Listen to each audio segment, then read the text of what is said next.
ஆவின் தினத்தை முன்னிட்டு சென்னை விருகம்பாக்கத்தில் மாவட்ட அளவிலான பன்னீர் சமையல் போட்டி நடைபெற்றது.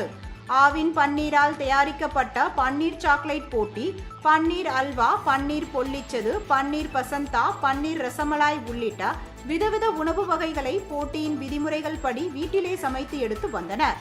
இதில் பன்னீர் லப்தார் தயாரித்த 11ஆம் வகுப்பு மாணவன் செல்வராஜ் முதலிடத்தையும், ஹைதராபாத் பன்னீர் கிரேவி செய்த இந்திரா 2ஆம் பரிசையும், பன்னீர் பொல்லிச்சது செய்த ஹர்ஷித் 3ஆம் பரிசையும் வென்றனர்.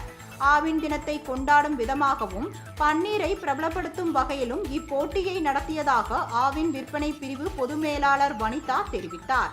இந்நிகழ்வில் ஆவின் உதவி பொது மேலாளர் தியாகராஜன், சமையல் கலை நிபுணர்களான கவிஞர் கண்ணதாசனின் மகள் ரேவதி சண்முகம், பெர்லின் விக்டர், அருண் உள்ளிட்டோர் பங்கேற்றனர்.